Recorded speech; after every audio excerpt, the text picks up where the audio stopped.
Welcome back to another HNL Tonight show for the Let's Talk Habs with the hockey coach, Coach Frenchy. And we have to go all the way to Toronto to find my co-host for this evening, Mr. Unarte, back in the house. Hey, welcome, Coach. How you doing? I don't know. Last time I saw you is about like 2 hours ago. Enough time just to have dinner and get back at it.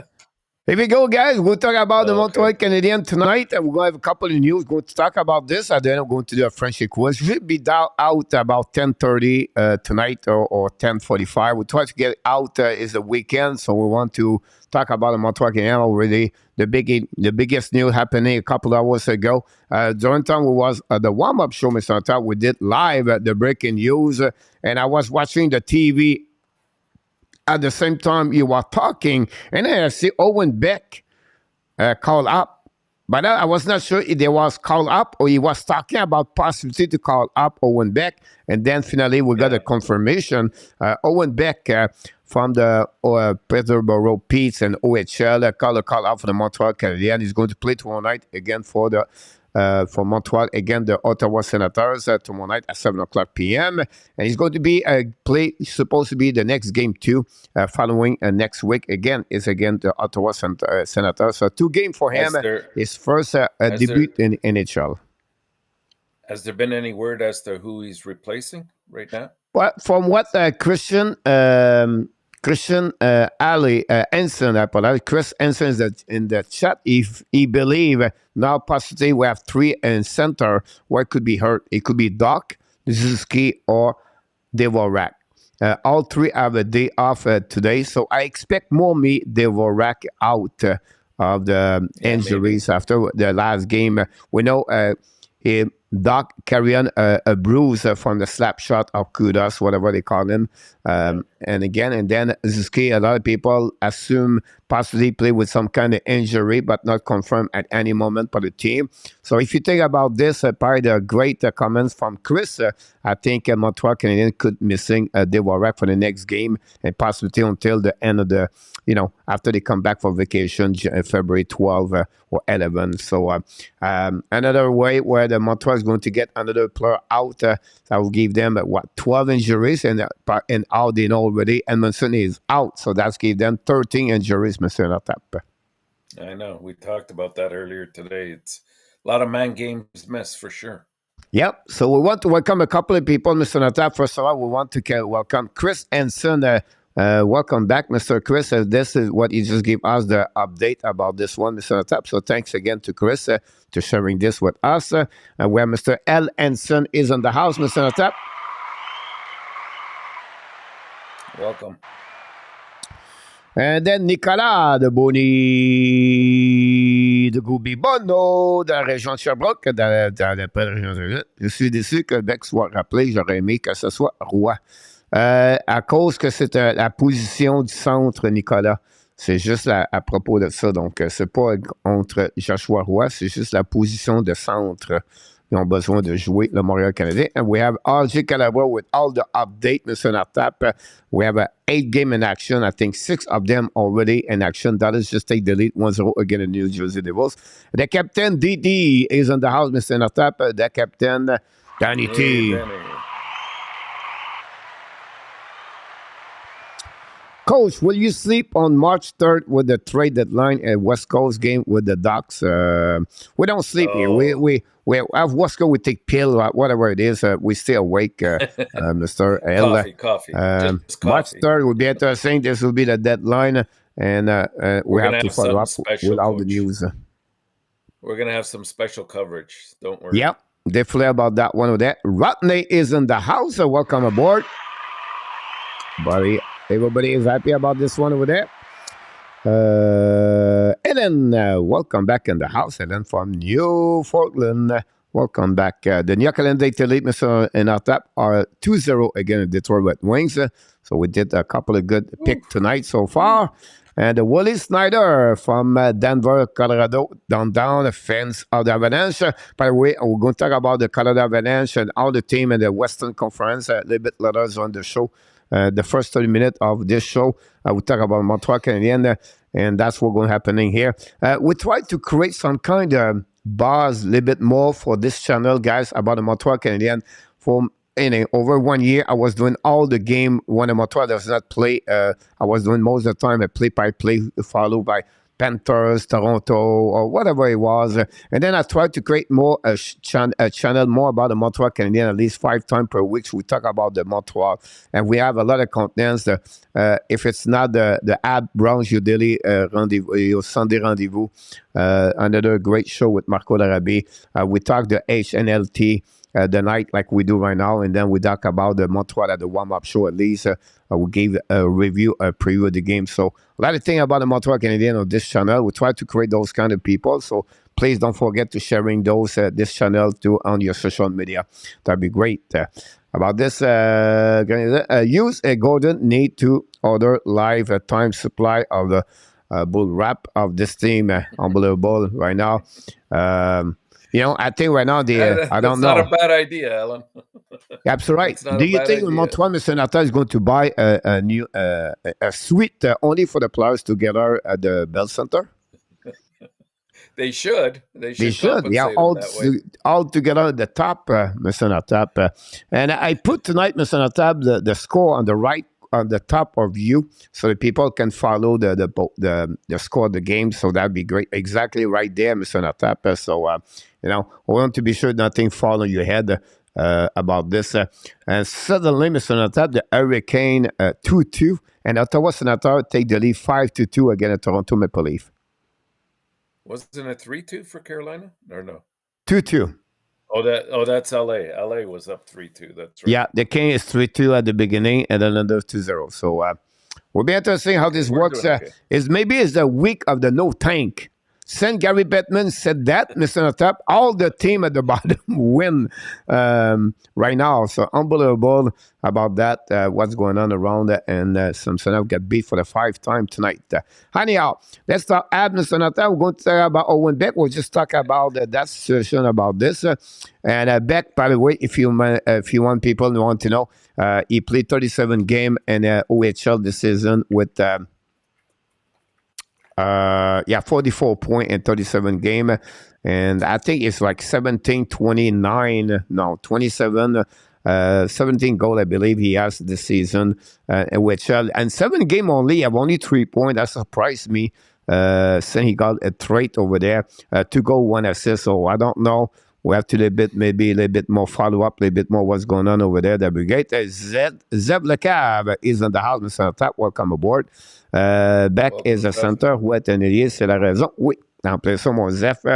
C'est la raison pourquoi je lui ai mentionné ça. Donc, merci, Zef, to confirm my statement about Owen Beck. Thanks so much, Zef, to be with us. Don't forget, guys, to click on the likes. So maybe add a couple of things we want to talk here, Mr. Natap. First of all, what do you think about the Owen Beck call up for the Montreal Canadiens? Well, of course, it's exciting for Montreal. We get to see yet another prospect come up and hopefully contribute to the development process of the Montreal Canadiens. It's unfortunate that we're dropping like flies in terms of injuries. You never like to see that happen, especially if they're players that are somehow tied in with possible trades at trade deadline time. This could put a bit of a twist into Gordon's plans to do something. I'm excited to see him. I think he'll help also with the possession aspect of the game because he's a good face-off man, and he adds a different dimension that the Habs really don't have, and that's his ability to really carry that puck up, and he's got great vision of the ice and where his players are. So it'll be a good addition. Yeah, absolutely right. A great comment about this. I think, I describe him a little bit like Philippe Danault. Could become a Philippe Danault 2.0. with his 200 game. I think he's really recognized Yeah. as a player really complete about the 200 game, really aware about what's going on the ice, anticipate a lot, and read the play. And look, it's great to see that. The word at the beginning of the year, guys, it was about development, it was about progression, and that's happening for the Montreal Here we are. Canadiens. So, you know, I think it's great for this guy have an opportunity to do that for sure. William McClary knocked the door, Mr. Natap. Welcome aboard, William Welcome, McClary. William. Thanks to be with us. If you have any question, guys, don't hesitate to ask questions. It's not about only us we talking. We would like to have some kind of the action, the reaction about your comments. So it's a great time to do this. When I do a play-by-play, Mr. Natap, unfortunately, I don't have time to answer the question or talk about Montreal Canadiens. So if you want to talk about them right now or anything in the NHL and our tap with his greatness of our knowledge about hockey, we're going to respond to you really properly to each one of you. And I can wait to hear your question. And then we have Ellen Cave said, I think it's awesome for Beck, a great opportunity. You nail it, Ellen. And again, it's another part of the plan, right? And to see him at this season where was not expect that and everything like that. And it's funny because the Mississauga State head, the GM, cannot remember his name. Anyhow, when you trade him to the Peterborough, everybody was surprised because he still have one more year to play in the OHL, right? And he said, the reason I do this, I don't expect him to come back in the OHL next season. So he see a lot of possibility about him to become a great hockey player in NHL. So great to see that, to hear that. There's a lot of upside to his game, and I'm sure that they've recognized that he's not far away from being on the team permanently. Here we go. Zev is happy with Beck. He could get the spot of the rack about this. The Monster RJ gave us a Laval 2-2 at the third period. Thank you so much for this one there. Beck versus Devorak. I take Beck, William. And what surprise player do you see the ad trading at the trade deadline? L. Ensign from L. Surprising would probably, I mean, there's the ones we're taking for granted that should and probably will be gone. And I'm thinking, you know, MONAHAN, I mean, prior to the injury and possibly still a possibility is that Edmondson as well. But surprise, if somehow they were to get rid of somebody like Armia or Drouin, that would be a surprise to me. Yeah, I think I will go to this direction. Like, surprise me is a player we don't talk a lot, right? I would mention Josh Anderson because he's been like really part of the plan or the part they don't want to trade him, so they get something big. And then I would mention one player, Jake Allen. So why? I mentioned that, yeah. Because Jake Allen right now, a lot of teams are missing a piece of the puzzle as a goaltender in NHL. So, if you think about Los Angeles Kings, Mr. Natap, going to playoff, how they are willing to go with the playoff with co-play, I'm not sure. Jonathan Quick, I'm not sure. So, for me, Pittsburgh Penguins, if something happened with Tristan Jarry, how they are willing to say Casey DeSmith will be our best goaltender, I'm not sure about this. So if you think about those situations, I think Jake Allen could be a good asset. Now, yes, you're going to let Ole and a Montreal Canadiens, but it could open up more possibility to get something. And the UFA, like example, a one-year contract at $2.5 million, $3 million by Varlamov. Is it the best? No. But at least you get something in return for Jake Allen and your asset, and then you get one goaltender at that age, like Cam Talbot, 1 year. And I just mentioned name right now. I said that I want them. I just mentioned if they trade Jake Allen. This will give a possibility to be sure they know Montembeault can become at least for a minimum 1 2 years to have two relationship with Jake Allen. Now, the Jake Allen the Montreal love Jake Allen, like Chris Whiteman. The only reason they are part of the team still, both of them, at least for Whiteman, is because their leadership inside the locker room, how they deal with the young players. The relationship between Jake Allen and Samuel Montembeault is excellent. You can see during the press conference, and look, I knew he was going to become a great goaltender, and he had a great words about Samuel Montembeault, and Montembeault does the same thing with Jake Allen. So they're complementary, both of them together complete together.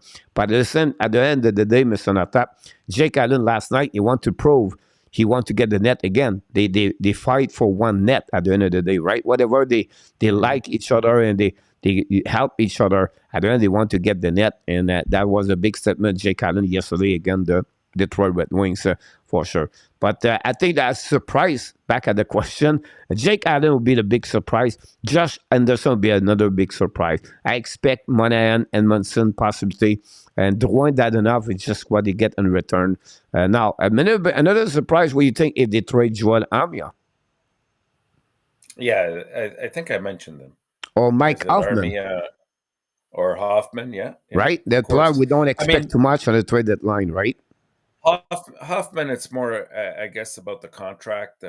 Otherwise, I would have said he'd be gone for sure, because he's the kind of small addition that a team can make that adds some secondary scoring to their squad, especially if it's on the power play and you have him in the right position where you don't put him on a line that's very defensively responsible, because he obviously is not. But he would add that secondary scoring for sure, and I think that would have been the case. But his contract's going to be a little bit hard. Yep, sorry about that. You want to add no thank, Mr. Top? The Sharks take the lead 3-2. Unbelievable. Bad for my prediction, but good for the Habs. Yep. Absolutely about this. Rodney Redcliffe is in the house. Rodney, thanks so much.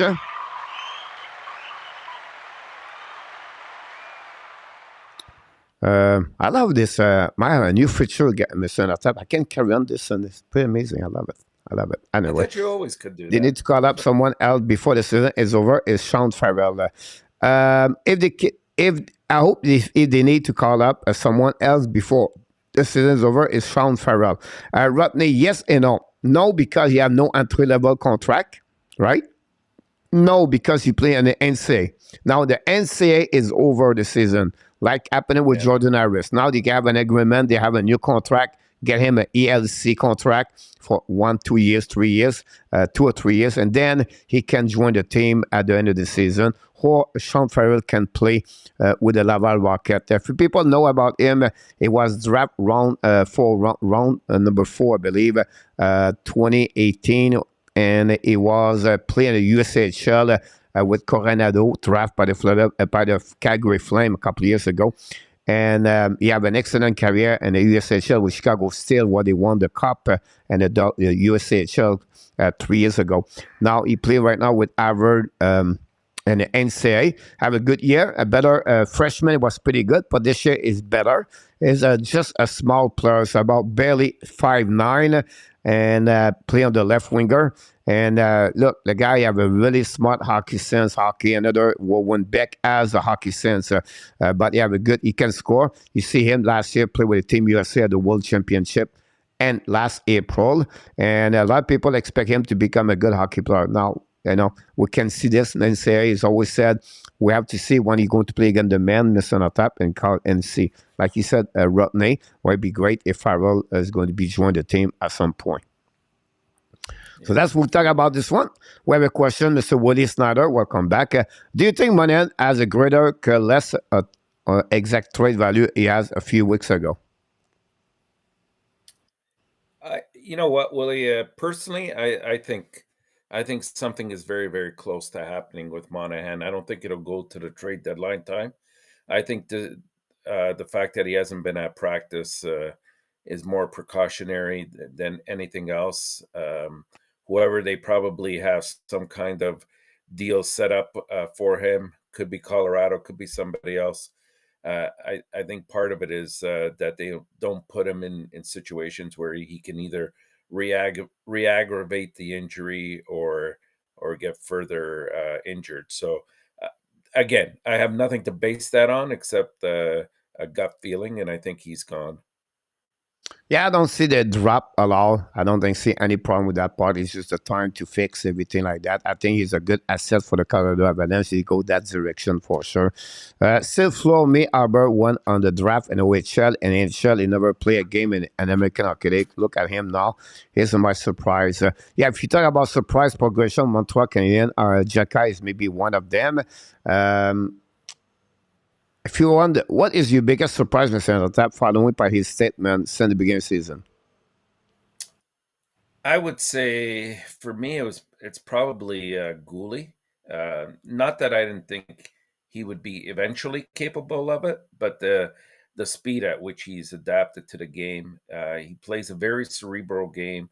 He uses his body well. He's very smart, and he's aware of what's going on around him.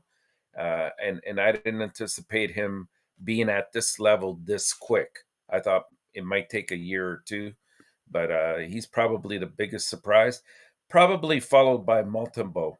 I didn't expect Samuel to be, I think he's definitely established himself as, at the very least, a solid number 2 for them. Yeah, great pick about this. I think you can add with that one over there. Like you took Arbor, you took Montembeault, Cooley. I think for me, Kubidak. For me, is his development, his progression. I wasn't expecting him to be at that level. Play with confidence and so much. A great transition guy, and we know his talent was there, but not the way he show up right now. It's like play very well since the beginning of January, first of all, but. Yes, I'm one of them for sure. If you look at the not the standings, but if you look at their points, he's only 6 points behind Suzuki right now. That's amazing how far he's come. Exactly. Great point about that for the number point. A bit short for right and pitcher, Zeph. Jake Allen is a very competent backup goalie from Rabinov. Welcome back, by the way. Can you please comment on the Kidney? He is on fire right now and the QM. Rick Kidney have a really great start since he got traded from Acadie to the Gatineau. Gatineau is one of the best teams in the QM, not only one, but they have a few of them. But Kidney is on fire over there. Again, last week, I think he have 9 points in 4 games, and he continues to perform over there. It's really interesting. He have 100 points last season in the QM, and he's going to get another season of 100 points. A lot of players in the junior, Mr. Natap, and make a lot of points in QM or OHL and everything. Then they go up on the American Hockey League, and then they go up to the NHL. And I want to sharing this with Kidney and the AHL example. In American Hockey League, Mr. Natap, you have players score 20, 30, 40 goals in the American Hockey League, and when they come to the NHL, they cannot adapt. And the difference between every league you go to upper, every league. People ask why the reason. It's just about the quick decision, the release. Everything is fast, and they have no thinking. If you see the 2 goals RV Pinard yesterday, if you look about this, it's just about quick release. His second goal about the PK goal, it was over the blocker. Great pass of Doc, I believe, and then he put this quick. He did not hesitate looking. He just put it on the backhand. His first goal, guys. If you remember this one, they're really unique. Amazing. He's coming on his backhands, right? And the goaltender usually you anticipate, you read the play before happening. So what Vladar he did, not Vladar, but Uso, he would expect RV Pinard coming back on his forehands. So what he did, he was already cheat a little bit on the right side of his net. Pinard said he saw that, and what he did, he stayed on the back end, he released over the glove. So that shows exactly what RV Pinard is, but that shows exactly what it takes for Kidney to carry on. If you see him last year at the rookie camp, he struggled. If you see him at the main camp, he disappeared. Why? Because he did not adapt his speed of the game, but his quick decision.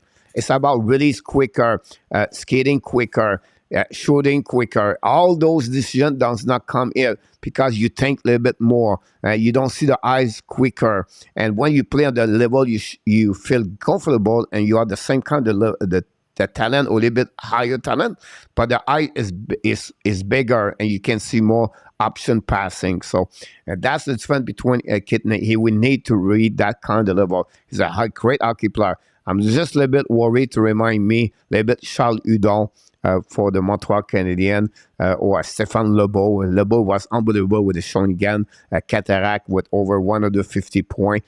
But he have that he's still in the NHL with a couple of years, but never been established as a hockey player in NHL, Mr. Natap. So that's what the best thing I can reply to you about Kidney. That's a good analysis, Coach. Yeah.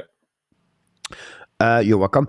William said, Flip Allen back up Monte at Southern Scenery. What happened in TO? Do you have anything?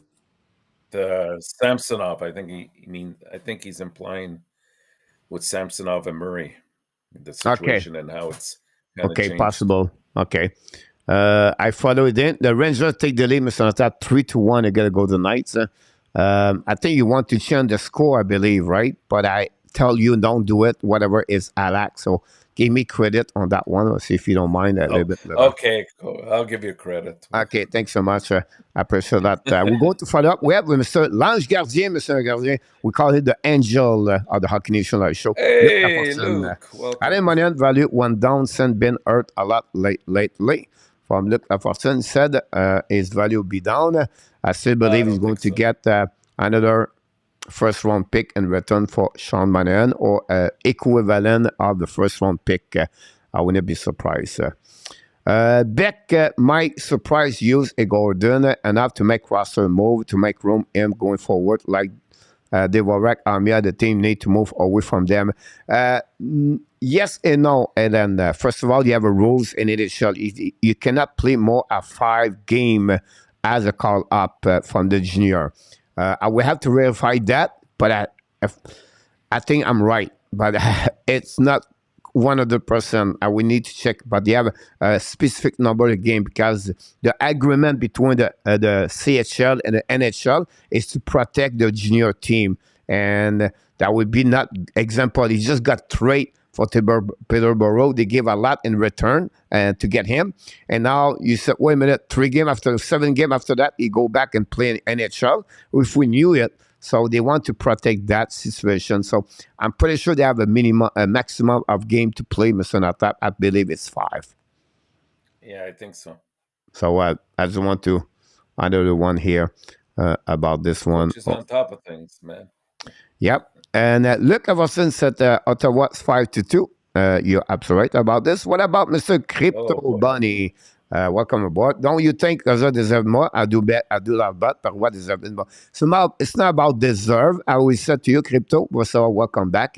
I will say more because the situation of the position they need. So they need a center and what play more as a winger, and that's the only reason we expect maybe Dvorak be out for the next 2 games. That will be announced. We assume right now, we're not said they said this the team. I think I'm right, Mr. Natap, right? We don't hear anything about the injury yet, but I think we said the last game, like you mentioned at the beginning of the show, Dvorak was the one that is going to be out. I believe that's the case, yeah. And you're absolutely right. I mean, they brought him up more for the position rather than a merit. Yeah. Mr.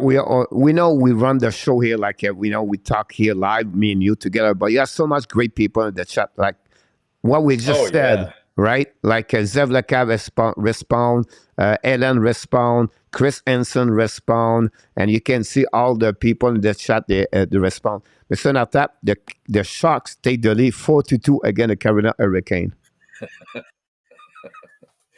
Oh, can you say trap game? I don't know what's going on in this world, but there's a good news for the Montreal Canadiens if you think one way. It's messing up our predictions, that's for sure. Yeah, you're absolutely right about this one over there. Chicago Bears knocked the door. Anyone see the rumor the ad turned down the first round for Anderson? Wonder who it was. Yeah, I heard something to that effect. I don't know how much credence I would give to it, though. I don't know about that one there. Ottawa just scored, Mr. Natap, 6-2. 6-2.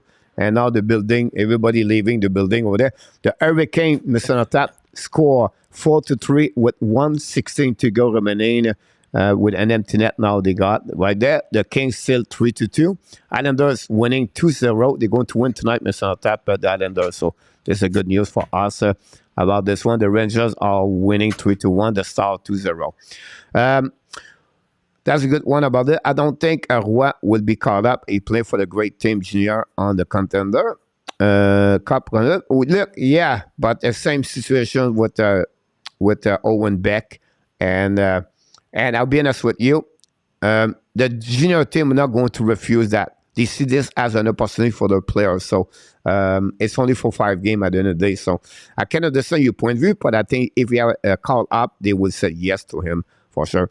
It's Caulfield day today. Now, Caulfield is out for the rest of the season, Mr. Willie, about this. I think next call up is Richard from Rabinap. It possibly could be him. For the event, we'll have more shout-out done. Willie Conley is done for the people answer back. Ellen, sir, based on the surprise note, do you consider this is a success season so far from a development perspective? That's a great point here. Yes, I think so. I think so. If for nothing else, for our young defense, I thought that. I mean, there's still about 30 games to go, but I think guys like Jack-Eye, Gooley, even Harris, and Kovacevic, after we picked him up as well, has shown promise. So, and that's one of the hardest positions to play is that defense. It usually takes longer to assimilate to that position than, let's say, a forward. I know center ice is also very difficult to play centerman position, but yeah, I'm pleased with their progress. I know we all would have loved to have seen a little bit more development out of Slafkovsky, but unfortunately with the injury, we're not going to have an opportunity this year to see that. But let's keep in mind, these guys are young. They're 18, 19 years old, and we have to be patient. We have to give them at the very least 2 to 3 years to start their career in a positive fashion. And the best thing we could do is just to cheer them on and make sure that there is some kind of improvement happening. And so far it is. And now we're seeing some of the younger kids coming up, and they're exhibiting the same kind of promise. Yeah, absolutely about that. Great comment about this. I would say overall is yes. If you think about many, you don't develop 1 or 2 players. Caulfield is still in development.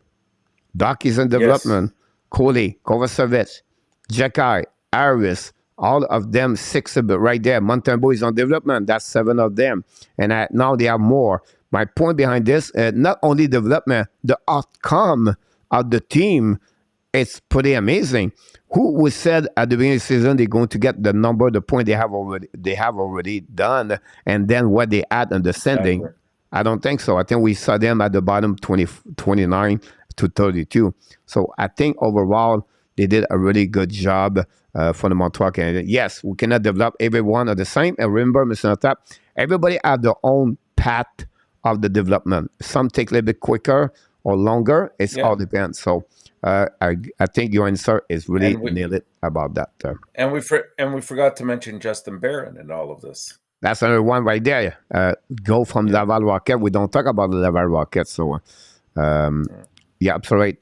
I hope RJ earned a spot on the team. He sounds like a great guy. It would be interesting. Again, 3 games does not make a career, Mr. Tap. He plays 16 games, does not make a career. Same thing with Montembeault. But you have to give them credit for what he accomplished so far. Coach, retention of the ice activity is absolutely amazing. The review the goal week ago. Wow. Yeah, absolutely. William about this one over there. The Rangers winning, Mr. Natap, 4-1 Rangers. And the Hurricanes score, Mr. Natap, at 11 seconds at the end of this game. Tied the game 4-4. This is a good news, Mr. Natap. Yeah. Go to overtime. We win in overtime, 5-4, and San Jose get 1 point. We have to see the positive side, Mr. Natap. It's Friday night. We cannot be negative here. The glass was always half full. Exactly about this one over there. You nailed it. Got the angel. What is going on with Jake Evans? When he will be back? Nothing, Rodney. He's going to be back in the lineup, and it's going to be fixed about this. He's going to be back in the next 2 months, so nothing happening to him. On my point, I think you would. I think the timeline was 4 to 6 weeks, if I'm not mistaken, for his no, it was a little bit knee longer. injury. I think it was a little bit 8 weeks. Cody is 8 weeks. 6 No, to 8. yeah, Evans 4 to 6 weeks. I believe I can't remember. Too many things. Yeah, and 4 to then 6, not problem with that part over there. Looks at 6-2 for this one over there. And 1:30 to go remaining. It's still 3-2 the Kings, by the way. And then look is always so negative about the app. I think look eat razor blade, Mr. Natap. Zeph, all the team below the app I'm rooting to win. The Panther are the one I want to them to lose. You're absolutely right. That's what we do every single night. We just talk about this, me and the top guys, before the game start, before the show start. We said we was just standing about 10 times per day, just watching if players moving during the day. We don't know what's happening. So we are really careful. We was just for the time. About this one. We'll try to see we have other conversation. Question for Willie. Who do you think will end up as Golden number one, the app this season, Monday or Odenbo? Or Adam? Well, assuming they both stay on the team and Allen doesn't get traded, I think they've made it crystal clear that Allen's their number one. Yeah, absolutely. The Kings score and the empty net, Mr. Top. Congratulations for your W tonight. About this one over there. Barron has been much better this season from Chris. I agree with him. Yeah, lately, his call up from the time he got called up, I think it was 3 or 4 weeks ago. He's exhibited much better play for me. I know he had a tough go of it earlier before he was sent down, but like I said, it takes time. We got to be patient with these guys.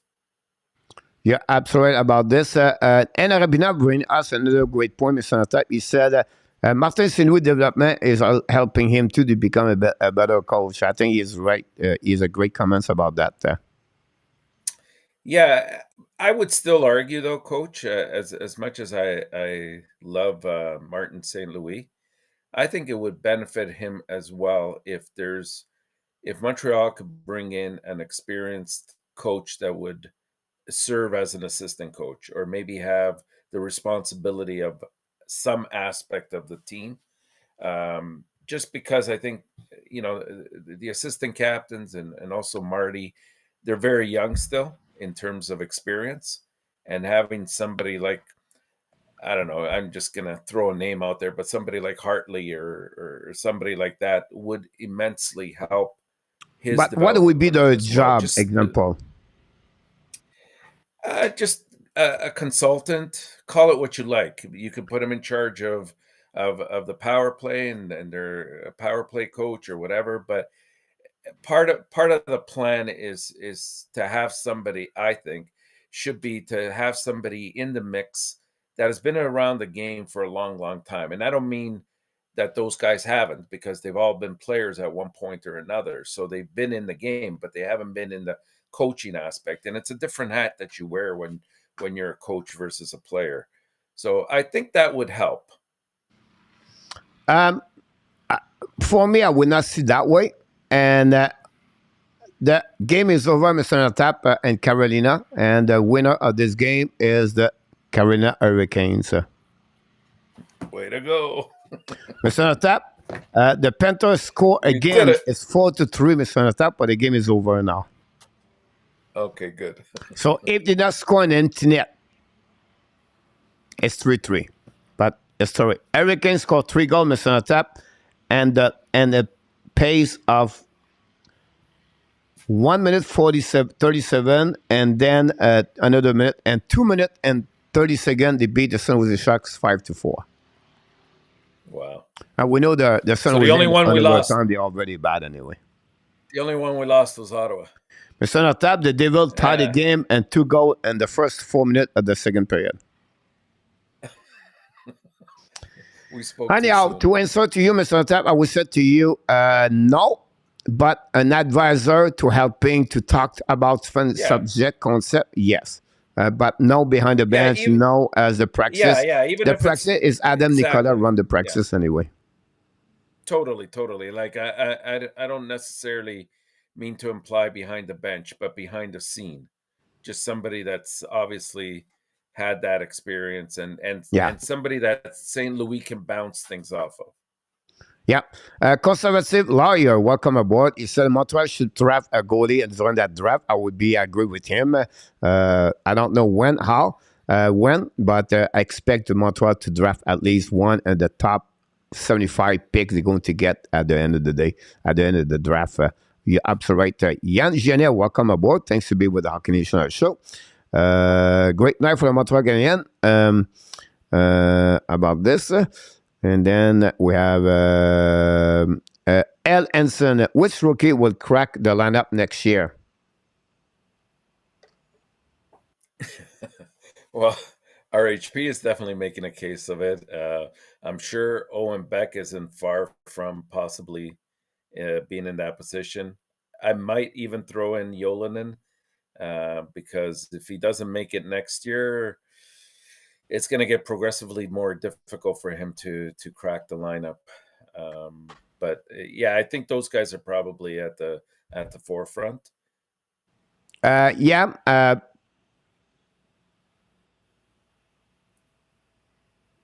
Only maybe Hanneman. Hanneman could be. Owen Beck, he should be there. But Hanneman, I'm not sure. No. Can Barron stay in the lineup? Is it consider him a rookie? Yes, possibly. Paul Barron could be there. The first round pick on Montreal Canadiens, if they get Fantilli or they get Carlson, can they make the team? Possibly. At least Fantilli could return and say, but Carlson could make it. If they get Bedard will be in the team, right? Now they pick up 5, 6, 7, 8. I don't think so. The only player who can make it last season, next year, would be Carlson and Bedard. That's pretty much the two only players going to make it NHL next season on my eyes right now. So that's what we got so far here. Coach, a good thing. And I thought copy you pick, Willie, about this. I cannot wait to watch Saves and Goal lose his mind. Oh, Willie. About Sonnet. Vinny, hello. Vinny Jim is back in the house. Welcome back, everybody. Don't forget, guys, to click on the like. That'd be great. We appreciate that. Mr. Step, we go through the statement of the people in the chat. We have a couple of people, a couple of things we want to talk about very quickly. The RHP, what do you think about Raphael Harvey Pinard? Senegal called up a couple of games ago when he started to play 3 games ago. And what do you think about his performance so far with the, I call them the Laval Rocket line, the effect? Right. As I said today on the warm-up show, I think that fourth line has really brought a much-needed energy to the game and to the team. But more importantly, rather than just giving the energy and they're playing, a level of physicality too as well, they're putting up points on the board.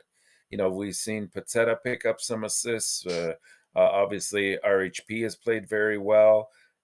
It's a very good sign. I'm impressed with RHP. I know it's a small sample size, and we have to wait because, if you recall, the first time Ryan Poehling played, he scored 4 goals against the Leafs, 3 in the game and then 1 in a shootout, and then was never replicated again. So we have to wait and see, but he definitely has what it takes. If I know the biggest comparison that's being made is him being a slightly parallel to a Brendan Gallagher type of player. And I could see that aspect of him because he likes to get it right in the crease, and he goes to the dirty areas as well.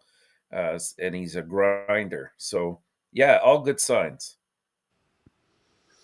Again, the good thing about him is he's work ethic, his effort, and every level he's been that way over there. So possibly it could be a good asset for the Montreal Canadiens at the bottom 6 at some point. But it's a fight he have to go on the daily basis for him. It's the same thing for many players anyway in NHL, but the way he works, the way he carry on the momentum, the energy, and the back checking for he lead by example. That's what you need. It's a little bit like Gallagher 2.0 at 23 years old, 7 years ago. But we'll be interested what it will be the next. So we're going to follow what we got on this. The Laval Rocket lost by the score 3-2. Very bad news. François said, Mr. Natap, I think Montreal should try to acquire a young prospect like Askarov. Zaros is going to be there for a long time. Unfortunately, François, those teams does not want to trade those goaltenders. Now, if you give him a Kaden Cooley, a Nick Suzuki, or a player like that, now they will talk to you. But otherwise, are you willing to give those kind of players to get an Askarov? Does it make sense? Like you want to get a goalie like him, like the Westad or the Kosa, but you have to pay a lot for them. Yeah, and we've talked about Wolf in Calgary. For me, if somehow they could get somebody like Vejmelka out of Arizona, I think that would be a great steal. But again, it would cost you getting Cooley. Cost you. Yeah, are you willing to do that? Yeah. No. So that's all my point behind that. It's just like you cannot. It's very difficult to go that direction over there. Although I will say this though, Coach, they've done a good job over the last couple of years of acquiring assets, and we have a lot of promising prospects. And obviously not all of these guys are going to make the team over the course of the next couple of years or longer. Yeah, so, but are you willing to give Slafkovsky in return for Vejmelka? I don't think it'll take a Slafkovsky to. That would take them a top prospect, top 10. Well, yeah, you're right. I don't disagree with like that. Chekron. Look, Chekron, 2 first-round pick. It depends who the prospect's going to be, right? I think that's key. Like, but my point, you're not going to give them a prospect number 2. Like, you're not going to give Jordan Harris to get Askarov. Not going to happen. Wow. Not going to happen. They will have to get your top best 3 defensemen at Jacky for the goaltender. Are you willing to do that? That's the point here. You have to go that direction to get a goaltender at that level. You could package it. You could work it out, Coach. Of course. I will give you an example. Your first round pick, 2023, Jan Mizak and Riley Kidney. It won't take that much to get Vejmelka. But that's the point. Like every time I bring you guys a transaction, you said no to me. No, it would take something like a Farrell and an Anderson going there, and you would get Vejmelka, guaranteed. Who? I just said Farrell or Kidney and Josh Anderson. Somebody like that. But what Josh Anderson would do with Arizona? I know. I'm just using it as an example. I know. But no, they're not going to go that. The trade under those goaltender, why they will trade their best goaltender to get something like that? They won't. Yeah, but because I'll tell you why. Because right now Arizona is not ready to win, and they're still in the process of acquiring assets and trying to build this team from the bottom up. They're well behind, I think, Montreal in terms of where the development stage is at. And so if you wait for Vejmelka, you're going to waste the best years of his career there. Whereas if you move him, they did acquire last year or 2 years ago, they did acquire a very good goalie. The name escapes me right now that they have as a prospect in the minors right now. So maybe if they're willing to put that, faith in that particular goalie, then he becomes a little bit more expendable. Yeah. Back from François, he said, yeah, my point is Zakharov is that never gave away his number on spot. They need talent big time. Here, the point behind that, the goaltending situation, guys, in NHL is 40 game. You don't have anymore the 60 game, the 70 game, or 55 game. So Askarov is only 21 years old. So one Asaro is going to be 30, 32, 33. Askarov is going to be 24, 25. So the deal right now is going to be, yes, go with Askarov and Zaro's leaving. It makes sense, Mr. Natap?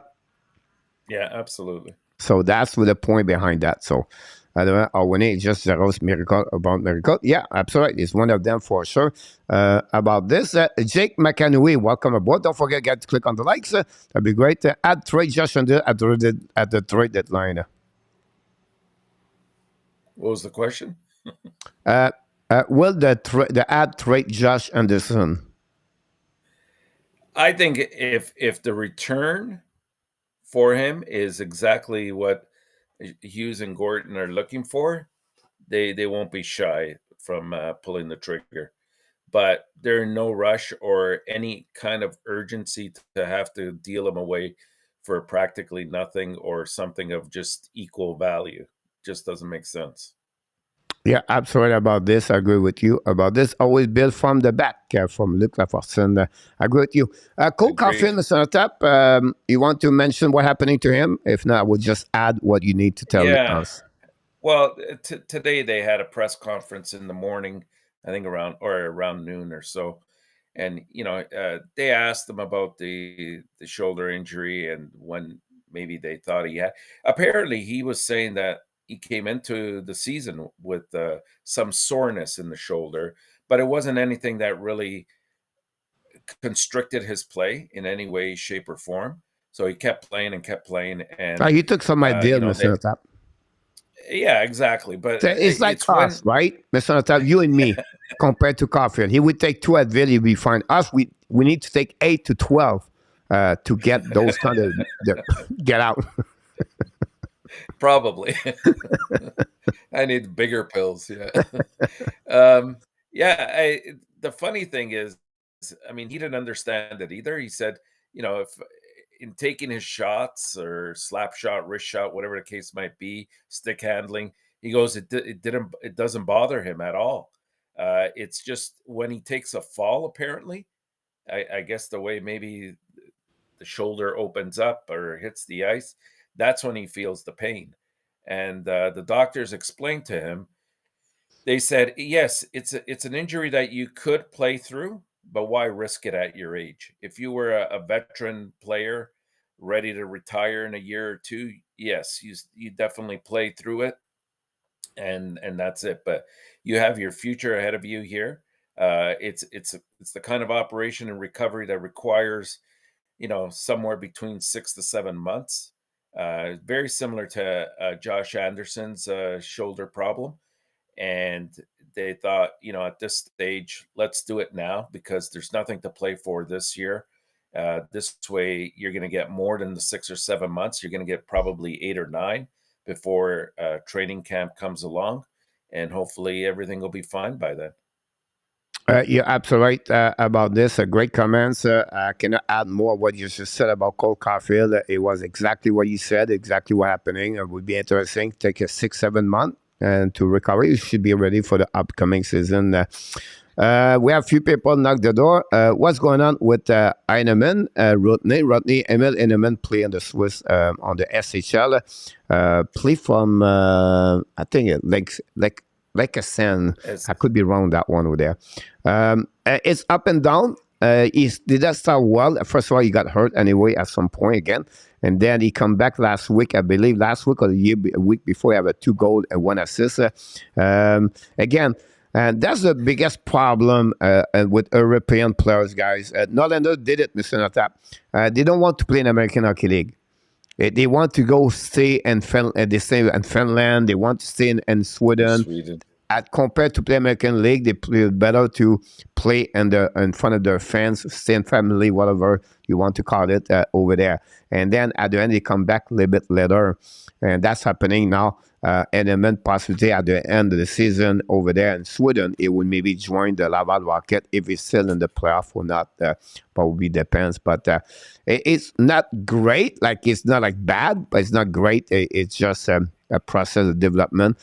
Montreal wish if we could stay with the Laval Rocket, but it did not happening. Possibly we'll be back next year with the Laval Rocket, Mr. Natap. So that's Yeah, happening about this about element. Great question. We are here for guys for the questions. So exactly. And no problem, Chicago. We should have a question at the end of the show. No problem. Francois, what do you think of Owen Beck begin call up the being Montreal Canadiens? being called up. Yeah, we talked about that a little bit earlier, Francois. Definite positive. It's great to see him back in the fold of things, and I think this is an opportunity for him to continue what he began in the preseason. I thought he impressed many many of the upper management and the coaches as well, and this is his opportunity to continue that. Yeah, absolutely about that.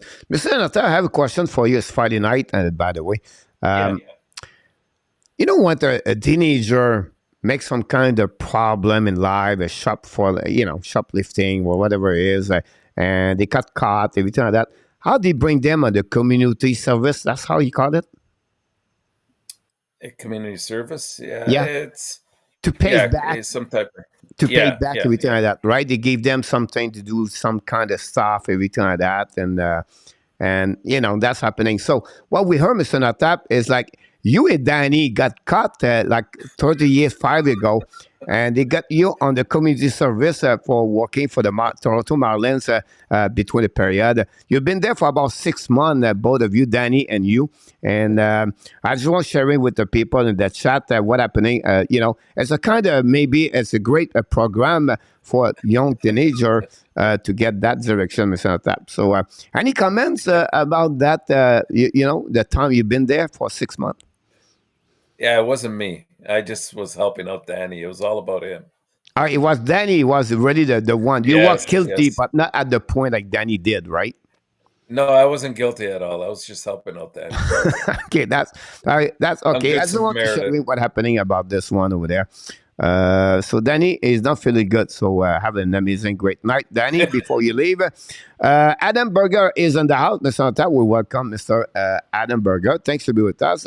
What are your Hey, thoughts Adam. about the Vegas going forward, Mr. Tap? Well, right now I believe they're in their last 7 games. They're now 1-5-1, which is not a good sign. It's a good thing that they pretty much dominated the first 30 to 35 games and built up a nice, comfortable lead. I always said that this is a very good team with a lot of talent that can go very far the way they're built, but they have to stay healthy. And the injuries have really hit them. The other thing is we've seen a little bit of regression in Thompson's play. He's still playing very well, but not at the level that he was at the beginning of the year, and that's you get into close games against tight teams that are fighting for their lives as well, and that becomes a sticking point. Yeah. I think the beginning of the season maybe not gave them the right who they look like. We always said the goaltender would be the problem at the end of the day, right? And that's reflected a bit more the last couple of weeks over there. I still have a couple of great team over there. I think that the injury, Mike Stone, complete unbalanced the lineup. I will not give up on them. It's just to be stronger. They need something, a spark plug over there. Again, Phil Kessel scored the only goal for them is 9 of the season. He's already passed the 8 he did last year with Arizona Coyotes. So it's a team, Adam. I think they need a little bit more like to play together. They call up, like they mentioned about Jack Eichel, his lack of commitment, whatever they said, the coach after the game. But it's a team. I'll be some red flag over there, and the injury did not help Mr. Thompson. Beginning of the year, I don't think so. They have a No. 5 or 8 game straight with the same lineup. Yeah, exactly. And a lot of those injuries have come at the back end. They've had Pietrangelo out for a while, Theodore was out for a while, White Cloud. You can't incur injuries, especially at that position for extended periods of time. And they're all puck moving defensemen. That's the other thing. So it really limits what the forwards can do because they have to go back and help out to safely retrieve the puck and start their offense. But it's a different bowl of wax when it's happening like that. Yes, about this. People talk about the penal gel and the Bordeaux gel. That's a funny one about that I one. was a Yeah. visitor. I was just a visitor. But we want to welcome back, Mr. Notap. Gary Cournoyer is in the house. Gary, thanks for joining Hey, us. Gary. Congratulations for your hat trick at the warm-up show tonight, Gary. Yes. And you did finish strong the week of the prediction. Thanks so much about this. Don't forget, guys, to click on the like. You don't mind. Let's move on now for Jordan Munson, Mr. Notap. Munson got hurt like a lower body last night. Now he is upper body this morning. We don't know tomorrow what it will be, but it's another one. He's going to be out for the next 2 games. He's going to be maybe returning. We don't know the gravity of his injury, but again, it's continuous to have some kind of problem with the back. Now, the problem I put him there is 9 Mr. because the trade deadline, it was considered to maybe on the trade bait for the Montreal Canadiens. Yeah, totally agree. And I like Edmondson, especially as a person, and I think he works hard. But you can tell that since his injury and his return, he hasn't quite been the same. His mobility is restricted, and I think that has to do with the back and the injury that he incurred. And I was really hoping, and maybe it might still happen, I don't know, but I was really hoping that we could sort of unload him at the trade deadline time so that it doesn't become a bigger problem down the road. A great point about him. Will be interesting what it will be. His development for sure. We don't know yet what is going to happen with his back, everything like that. Look, I want to ask you, Coach, what do you think about the Carolina? No one talk about them. Oh, I think we have in many different situations. I mean, this is, with the exception of Boston, maybe one of the deepest teams. There isn't much that they would need to address. Maybe just some depth on. Well, if obviously if they can get some additional scoring, it would definitely help because that's their Achilles heel. But they're probably one of the favorites to go all the way this year. Yeah. A little bit concerned about them for me, Mr. Tap. They have only they have no scorer over 42 points. I know Aoui was got hurt, but still is 41 and 40. Yeah. Then Nikesh is 42. Nikesh is, and he's had a great year. Now you have 20. He scored again tonight. But my point is, they have more scorer at 10 goals, but they don't have a lot offensive. Yeah. They don't have a player like McDavid. But it's hard to say McDavid. I just try to Jason Robinson example. Like they don't have those kind of players over there, and that's what's missing for them. Their defensive is great, great goaltending, great defenseman, but they need a snapper. Now they lost Patrick for the rest of the season. That will hurt them, and that hurts. That hurts big time. Yeah, but you never know. Maybe Kotkaniemi will step up. Yeah, but positive about that. Well, you said that. I was thinking about. Yeah. I thought it took you a long time. No, but I was thinking about Carolina are a great team, but they are a great team for the playoff. They are built for the playoff. That would be my best question to you. I don't think so. Well, their coaches, built for the playoffs. But you're right. I don't know if all their players are. About the toughness, does it make sense? Year. Like when you go to the playoff, it's year number 2, right, of the season. I think they don't have those kind of toughness to go there. Right, you're right. So, Quebec 5, Chicoutimi 0. Look, I don't know one can use when manage to trade any asset at this point. They are either injured or play like MILESTONES. François, you're absolutely right about this. It's not looking good over there. Sean Monette mentioned at tap is the next subject about what we got. Sean Monette, the point I put him there with the guys is because I make a video yesterday linked to Avalanche, Colorado Avalanche. But I want to mention what's going on with him. He was skating with the Montreal Canadiens in December 28, and then they are back. He was the last. He skated with a no-contact jersey after that last week, and now since the beginning of the week, we don't see Sean Monette back on the ice. I don't know anything else. I don't know. I can give you more news about him, but that's what's happening. So, what is your feeling about Sean Monahan? And then I know he's going to be on the trade market for the Montreal Canadiens. Is it precaution? Is it Yeah, I believe setback? so. I believe so. There's no reason for him to return to Montreal at this stage. I truly believe, and again, this is just my opinion, my gut feeling, but I do believe that Montreal has something already in the works with somebody in terms of a trade, and this is all precautionary just to keep him out of the lineup, make sure he doesn't get injured, because this is going to be a huge investment for some team that just needs that additional centerman to give them, that added push over the top. And Colorado sounds like a great destination for him. Yeah, possibly about this one there. So what I want to mention to you, Monahan is with Avalanche, Edmondson possibly with Edmonton, and Allen.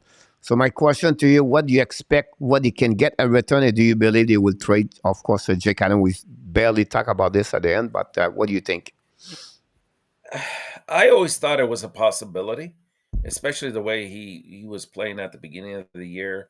And, he hasn't regressed a lot. He has a bit, but that's more, you know, a reaction to the situation that, it's not a very good team at this stage.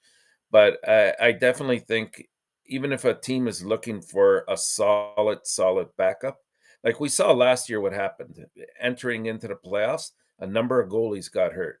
We saw Jari get hurt, and Pittsburgh, I think, was down to their third stringer. We saw who else was there? Saros, and Nashville was on a high going into the playoffs. But as soon as Saros got hurt, that was it. They had no chance going into the playoffs. So even if it's not for a starting position, and somebody just wants to say, you know what, we want somebody that's been in that position before, and he has with Montreal just recently and St. Louis prior to this.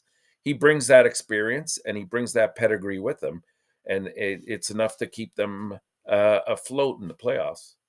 Yeah, absolutely about that. Will be interesting what could happen, Jake Allen. I think Monahan is a great way to maybe with Colorado. I mentioned my video today. If you follow my video, App Daily News, I talk about if Colorado have maybe some asset over there could satisfy the Montreal Canadiens. First of all, Colorado have a first round pick 2023.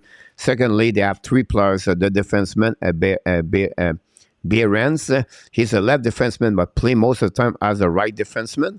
And they have a forward, a big 6'2", 6'3", Oscar Allison, play with Colorado Eagles. And then they have a goaltender, Anonin. He's 22 years old, at 6'4", play, of course, with the Colorado Avalanche, Colorado Eagles.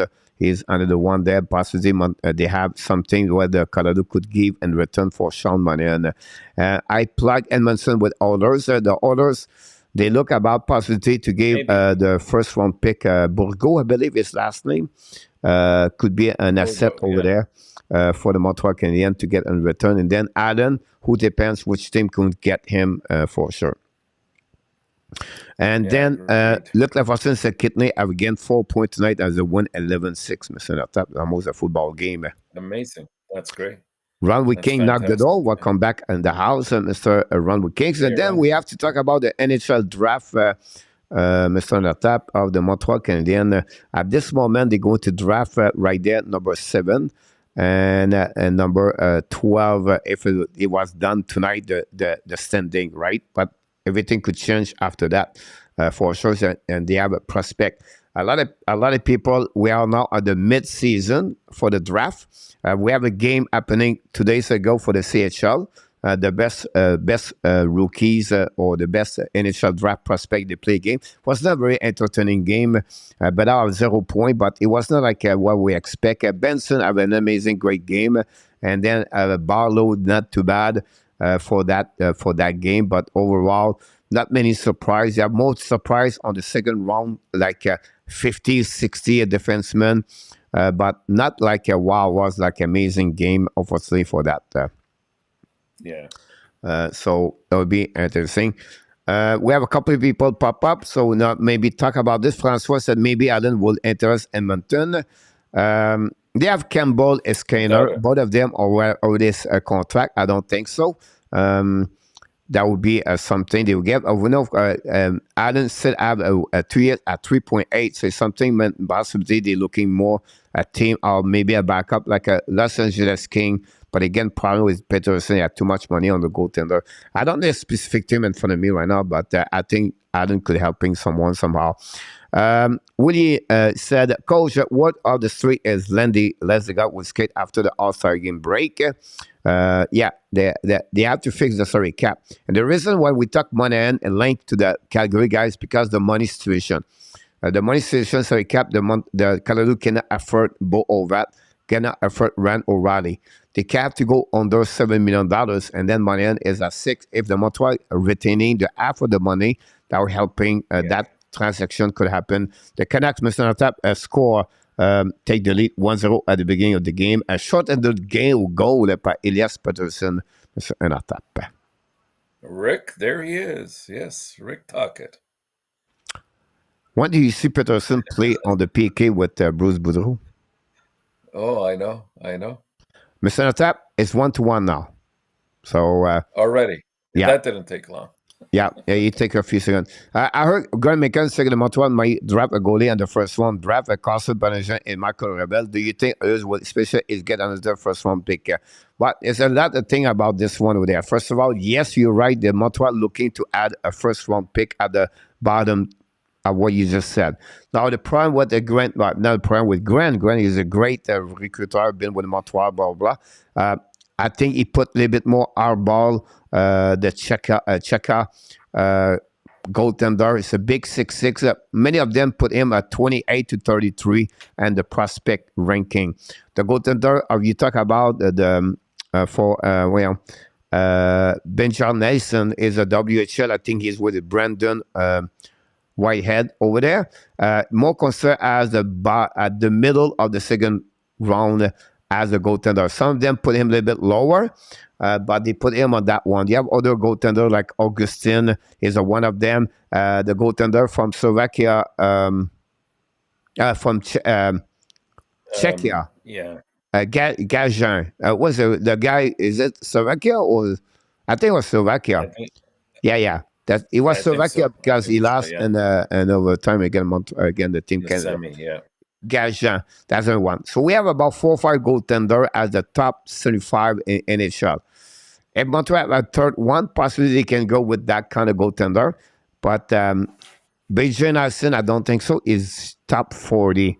But you're absolutely right. Great comments, Ellen, about what you just read about this. And that's what's happening about that. So we have a lot of prospect. I guess the Lightning did the long-term injury move, and now everyone has problem with the tactic, and Lanigat would be removed from the because he want to play. You're absolutely right. Rick Bengal knocked the door. Mr. Rick, welcome aboard. Hello, Mr. Don't forget to click on the likes, guys.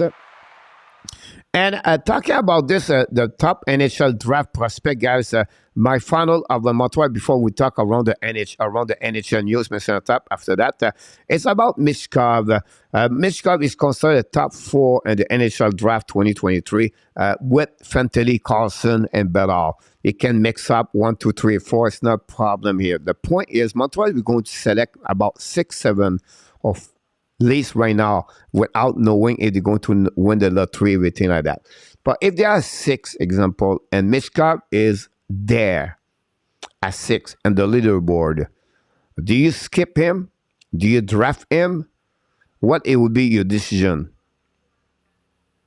And for the people in the chat, by the way, I would like to hear from Rick. 100%. I would like to hear from Hélène, Francois, and anybody else in the chat. Please let us know. Yeah, I think if he falls to 6 or 7, coach, and that's where Montreal drafts, I say 100% you draft them. Because, like I said, this guy is considered to be very much a franchise player as well. Might not be at Bedard's level, but is very, very talented. And this guy, will add a lot to Montreal's team. And you shouldn't have all your players all congregated around a certain level, right? Like if it takes 3 or 4 years before we get him, that's fine. he'll be a perfect addition once we see a little bit more development having happened with our current rookies right now. So it's a beautiful segue. It kind of brings me back to the 70s in Montreal. Like year after year, we kept picking up a key piece, and these become role players as well on the team. And it's the way you build a championship, I think. So if he's available at 6 or 7, I definitely take him. Kraken take the lead 1-0 against the Calgary Flame. Mr. Tap. Hayden scored his first of the NHL, or maybe first of the season. Congratulations. Marchenko scored for Columbus, is 12 of the year, Mr. Tap. 1-1, like I mentioned. Here we go. We have some comment response. First of all, Mr. Tap. This is from Ellen Keeve. Certainly leave us to suffer for the playoff. I just want to share with you what she said. Of course. Luc Lafortune said no for Michkov, Mr. Natap. Willie said Ab gets better even if they are in the 7th spot. Rick Bengals can skip Mikov for simple geopolitical reason, not for talent. Ab should draft Mikov if it's available. That's a different bull of wax. Francois said you draft him, and I would want to pick him, but we are not out of the woods geopolitics. Yeah, I understand that, Rick, but I'm just looking at it from a purely talent perspective, and this guy would definitely be a franchise player for Montreal. This is not a politics show about Rick, and yeah, Joe maybe set up the things about this. At the end of the day, the question behind that will be if the owners, Molson, will be agree to get him or not. Does it make sense? Yeah, of course. Everything revolves around the ownership. But I mean, you can keep that train of thought going for any Russian player down the road. So, and when you stop to think about it, is it really the player's fault of what's going on? I mean, it's a political situation that's out of their control. They're not involved in this directly, that is.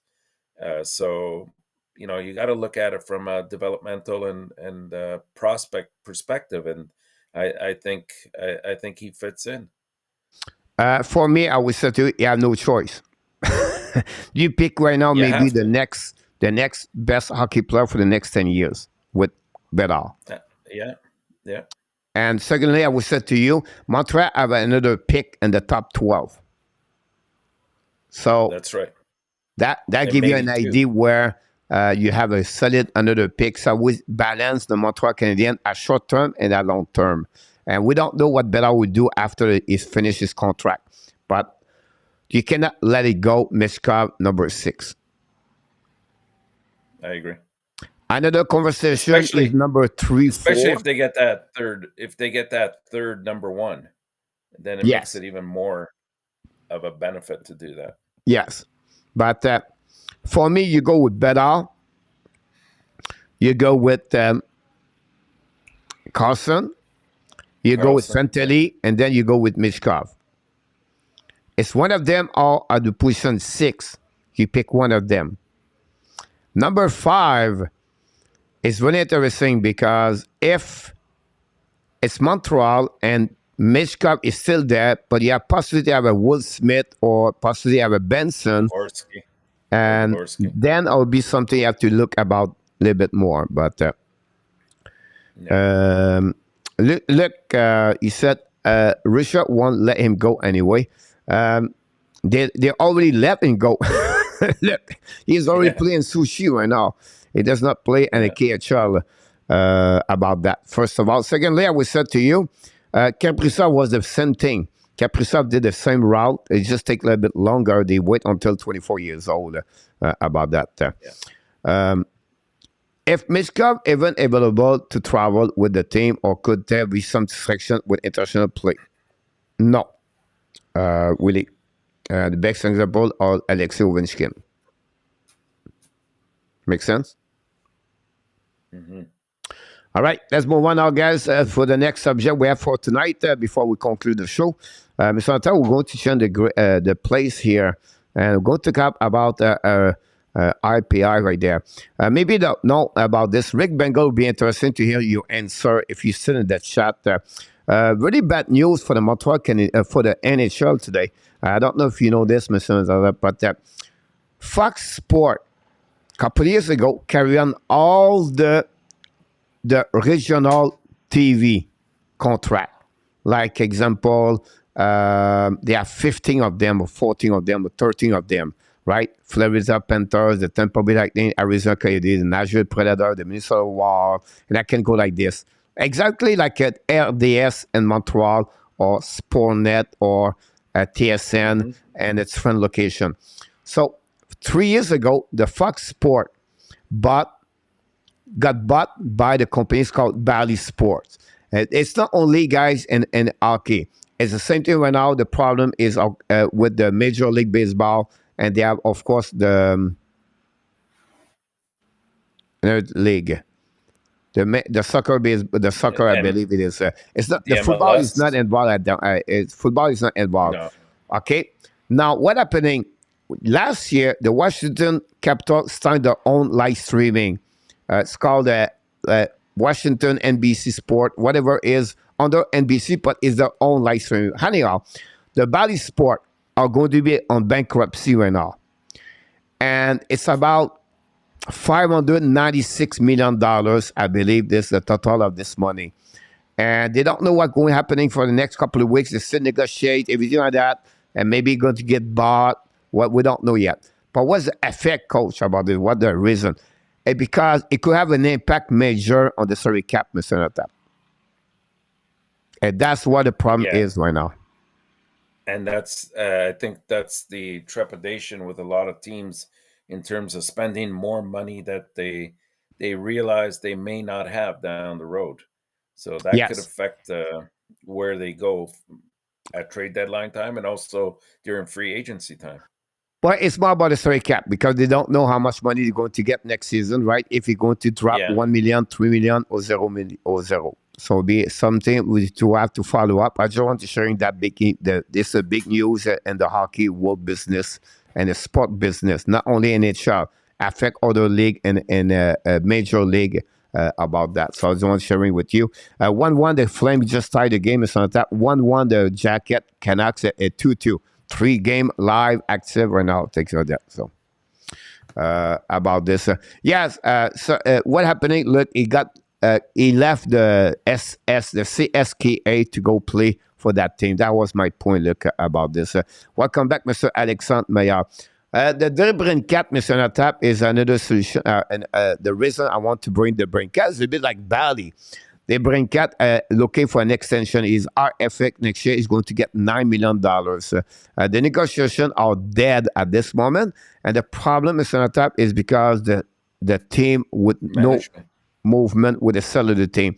They are a little bit concerned. And Thanksgiving, it was the deadline about the owners who are going to what the selection of the owner can become an owner. We are right now on the 3rd week or 4 weeks or the end of the January, nothing happening yet. So some buyer are concerned about the slow movement of that situation with the Ottawa Senator. So I believe right now it's not moving nowhere. I don't think so. It's nothing nowhere they want to get the DABERNAK. I think the contract is going to be go only during the summer, I think. Yeah, you're absolutely right. I mean, everything hinges on the ownership of the team, and not much can be done until that's kind of resolved. But I'm going to propose something, Coach, because obviously, whoever the new owners become, that they're going to be fully invested in trying to market the Ottawa team as much as possible. They're going to try to bring in players and really improve situations that previously were questionable. But here's the situation I'm thinking of. The DABERNAK becomes an RFA at the end of this year, correct? Yeah. In my eyes right now, I look at the Ottawa team and they've got, let's forget about the injuries that they've incurred, like Norris and the other players. these guys have a great core of young kids that need to develop, right? And it might take, I think, a couple years, but this is going to be a team to contend with in a couple years. Right But now, now it's just at five, least 6 based years. on They what are I'm like this 4 years. no, but trust me, like they and they're going to be drafting well as well. So this is a team that's I think once the ownership situation is resolved, you're going to see some great moves down the road. The problem is they tried to address everything during the summer, and instead of bringing in what their real need was, which was a defenseman or two, they brought in obviously guys like Giroux and the Brinkat, which was I thought a great pick. But right now I'm looking at the Brinkat and I'm seeing I don't see him, and again, this might be just my opinion, but I don't see him fitting well in the Ottawa development. At this point, would you consider, if you were Ottawa, trading him to a team and you're going to get a boatload of assets coming the other way? And that Yeah, also it could solves the happen. problem You know what about I mean? I think toward missing veterans, I think the biggest problem they got Claude Giroux, but I don't think so. That's good enough. I think they bring some kind of the veteran as a point as a defenseman, and I think like example Adam Larson. That's a great yeah, point like this. Like a veteran like this can stabilize the defenseman with kind of leadership behind. I think they don't have that. They don't ever have those kind of veterans like Claude Giroux. Claude Giroux is one piece of the puzzle, but they need more in the team. I agree. And somebody like the Brinkat would bring that to you. Because if all of a sudden he's available now at say the trade deadline time, and again, I'm just speculating here, Yeah, yeah. I think he brings a fantastic return for your team, and other teams will, especially the top end teams, will jump at having somebody like the Brinkat. Yeah, I think if I'm Ottawa, I sign him for 1 year only, like IFA. I give him the $9 million, right? Yeah, And then it's only a year, he become a UFA. So at the trade deadline, same situation like other they play. You can trade him if it's worth it, yeah, that could work too. Yeah. right? So that'd be another way. Great comments in the chat from Ellen, Rick, Bengal, bring a lot of great comments over there. Thanks so much, you guys, everybody. Vinny talk about stay in Ottawa. Randy Walkman talk about the score 1-1. Welcome back, Randy. Thanks to be with us. And then people exactly what he said about this. Agree, Ellen really want make Chicago in Montreal has some talent. Never move a team when you can expand. You're absolutely right about this, Rick. I agree with you.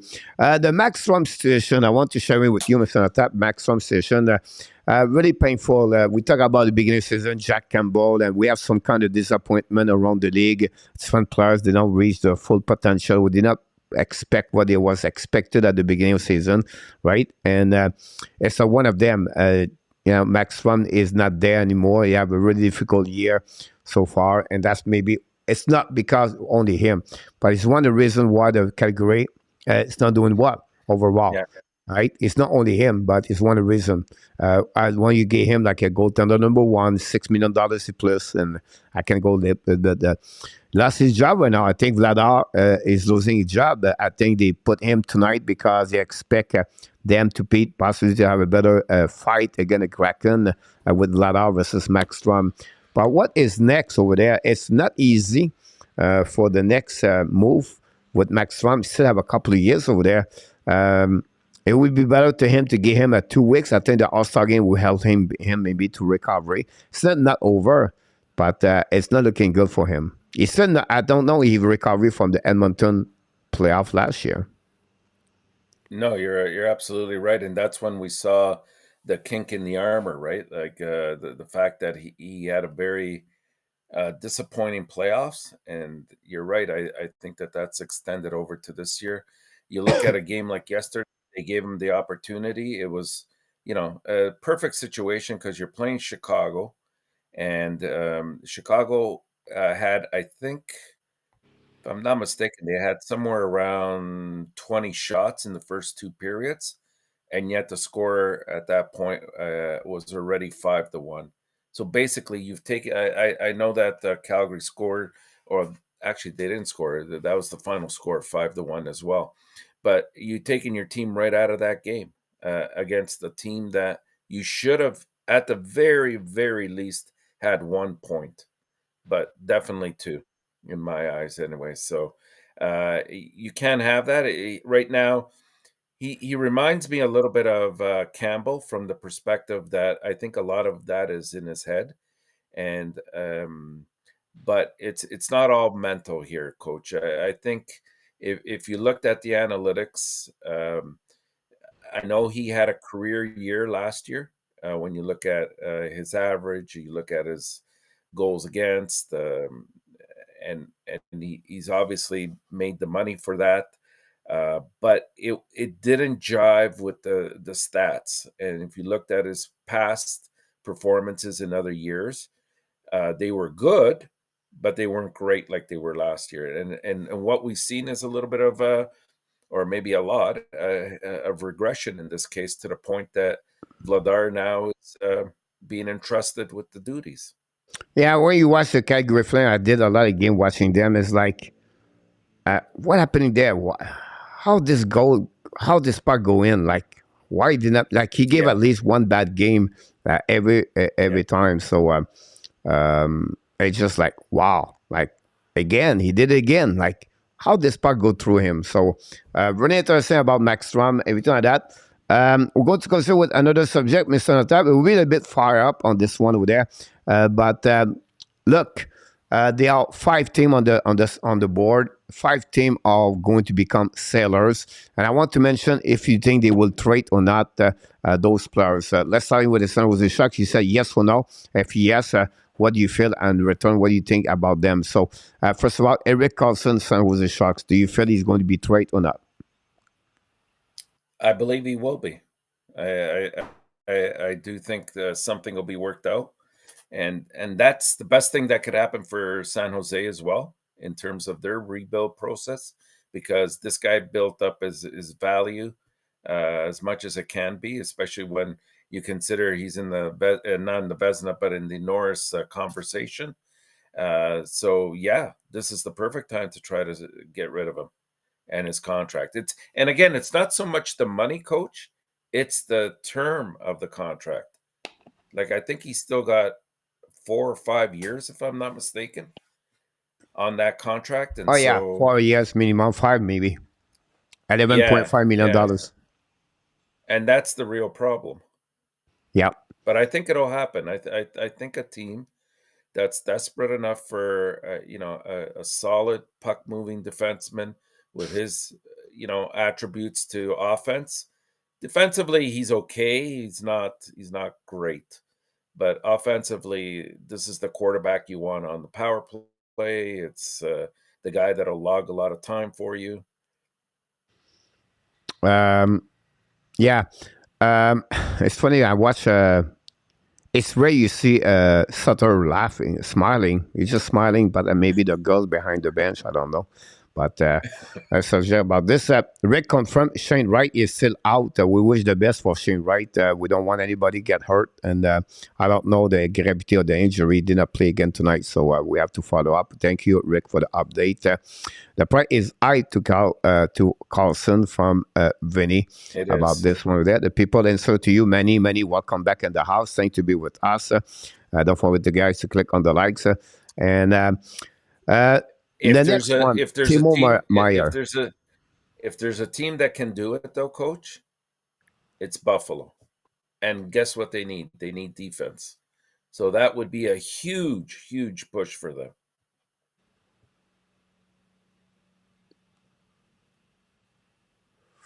I don't think so. Buffalo need a Carlson.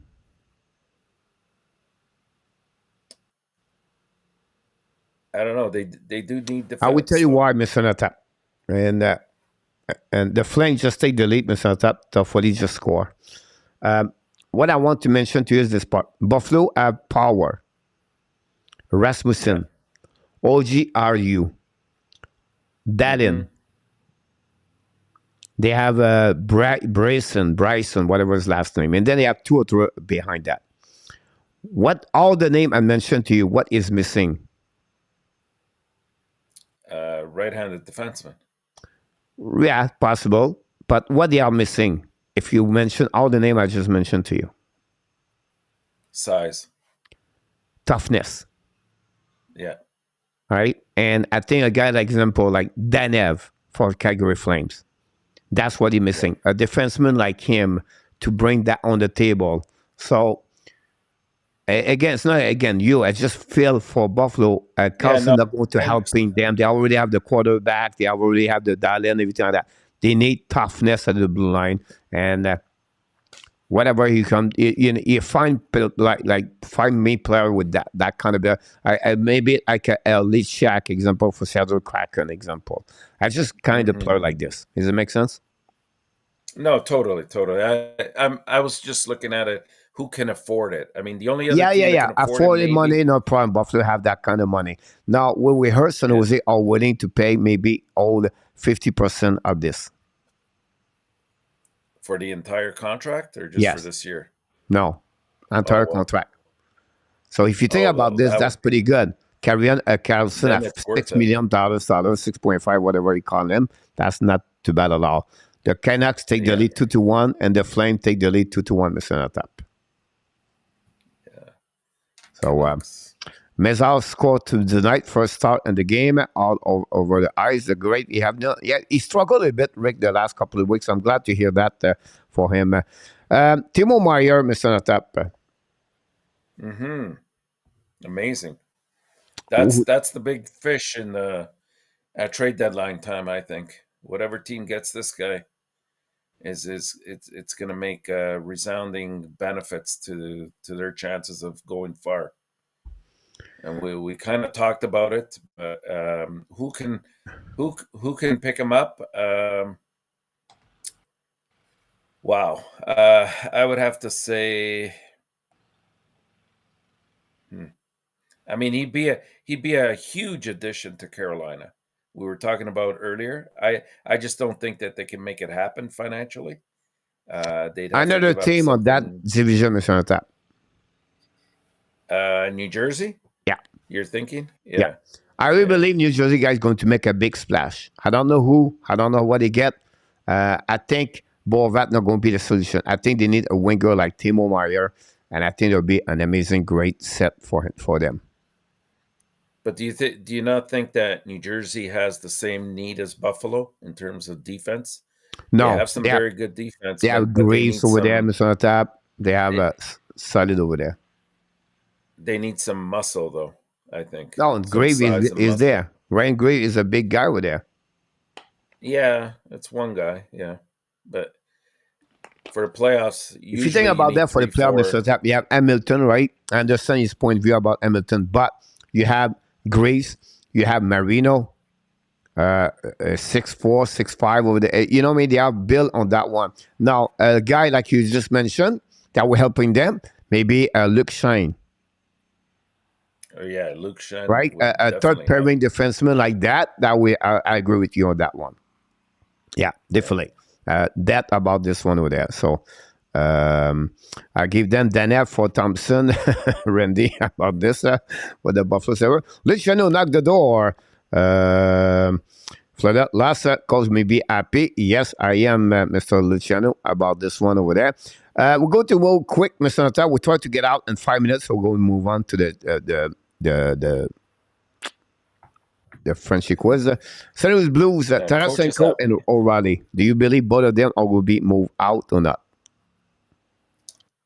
Well, I think O'Reilly's made it quite clear that he doesn't want to, that he would like to stay in St. Louis. I think Tarasenko would probably go before O'Reilly does. Although I feel teams would have a greater need for somebody like O'Reilly than they would Tarasenko, to be honest with you, because he brings so much more to the table, right? Leadership. He plays the 200-foot game very well. I mean, this guy is very responsible. Face-off ability. He brings toughness and sandpaper to him. Uh, Tarasenko obviously brings speed and ability to score, and that's definitely a huge plus. But it's going to be hard if he doesn't want to leave St. Louis. But they're definitely St. Louis now, especially given yesterday and the results, this team has to go rebuild now. But both They of them are cannot, I UFA, think. right? So Yeah. So you have to possibly both will go.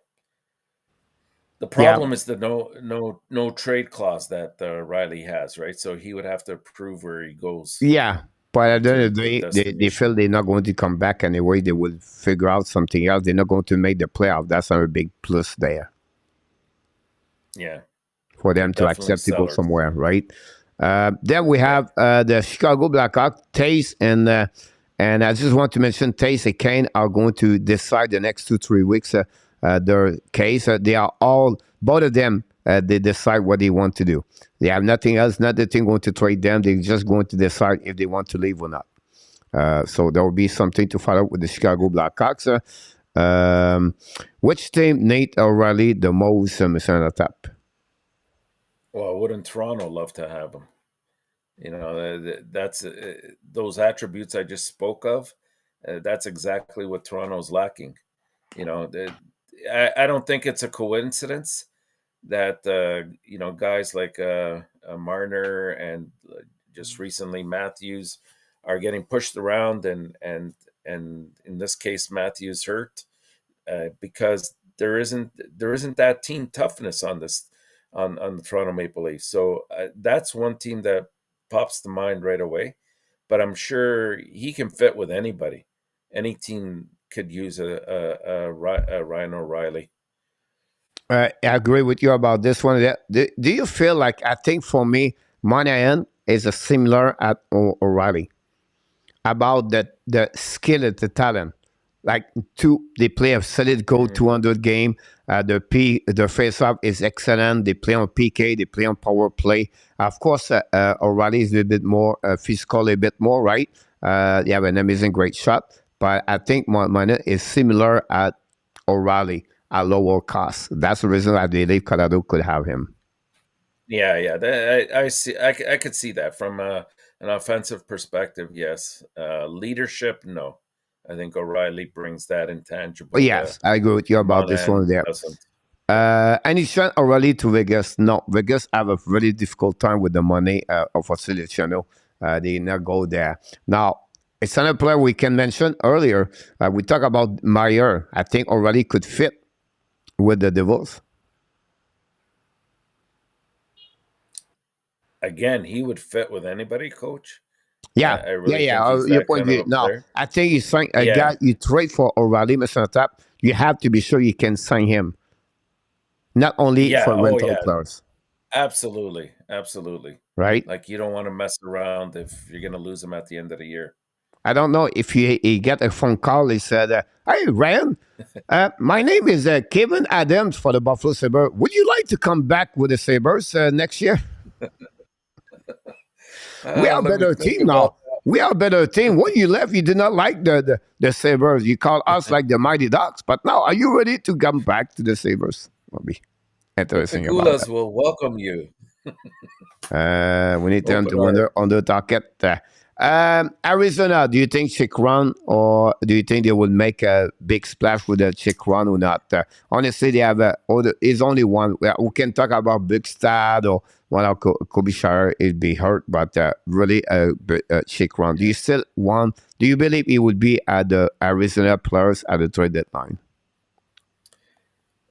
I think the ask for Chikrin is way too much.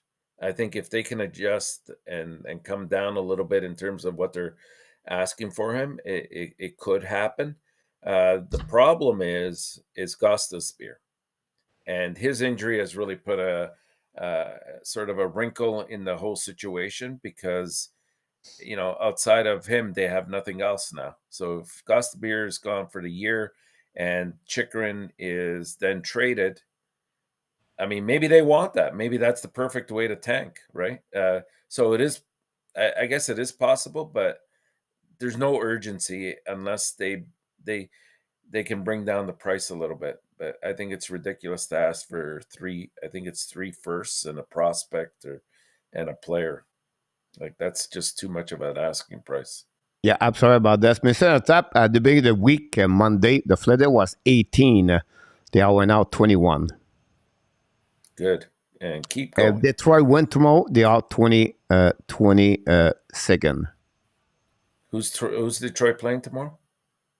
I'm sorry? Who's Detroit playing tomorrow? I don't know in front of me right now. Oh, okay. I think it was a tough team tomorrow. Yeah. Yeah. Look like they don't play tomorrow. Oh, yeah. That's a tough team. They don't play I don't think they play Sunday either. Yeah. I think they're done. I think they are done. Yeah. They are done. Yeah. Wow. Yeah. Wow. I know, you're right. The Flame So take Florida the lead, won't Mr. drop Natap, 3-1, Mr. Natap. That's trouble. I C'est knew I should have adorable. taken it. Call that one over there. So the But good news, we need the Star win tonight. That's one thing we're looking for right now. Thanks so much. Mayu is a very good but beast prospect. Not sure about this. So the time we tell us, look at Forson about this. So thanks so much. I think two players get trade from the Credits and the deal Willie said about this one over there. And that's what we got, Mr. Natap. We don't want to hold you, but we want to keep you. But we're not going to talk about everything else. I want to talk about a little bit later. We're going to go for the next show Sunday night, Mr. Natap. We talk about the Pacific Division. We're going to talk about can the Colorado win the Central.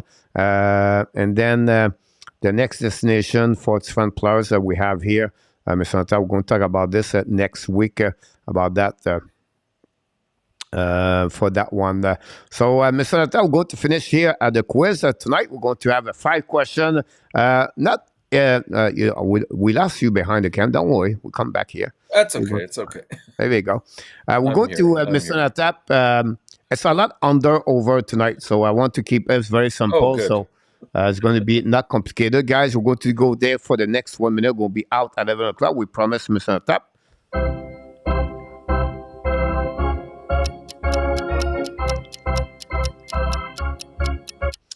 Which player hit the most posts this season in NHL? Unbelievable. We got all the stats now in the NHL, Mr. Natap. So which player hit the most posts in NHL? McDavid, Fiala, Dano, Matthews, or Pinto? You have a lot of great range of players on this answer, Mr. Natap.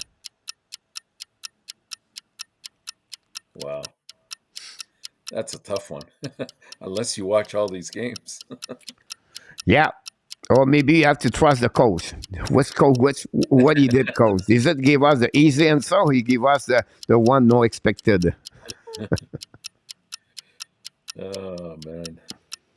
Chicago go with Dano. Thanks so much, Chicago. Alexandre with Matthews. Thanks so much. Luc Laverson go with Pinto. Ron go with Pinto. Rick go with Dano. Vinny go with Pinto. Mr. Natap, your time is up. I know for a fact that Ottawa is up there. Like they're, I think, in the top 5 or 6.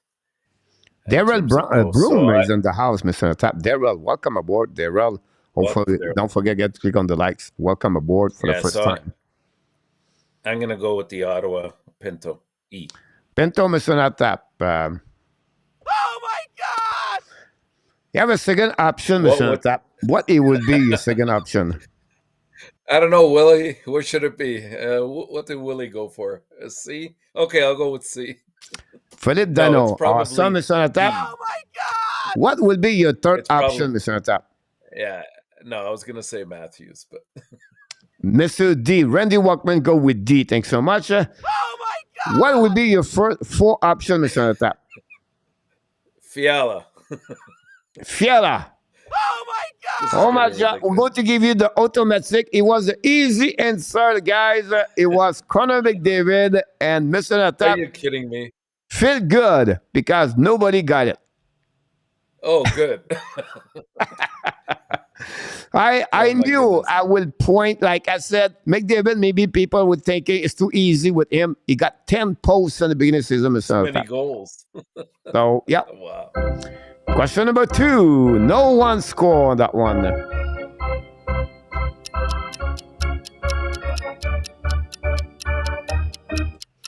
Here we go. We got B by Luc Lafortune and Real Deal Print by E. Question number 2, everybody. How many French NHL teams have a hat trick this season? 26 of them.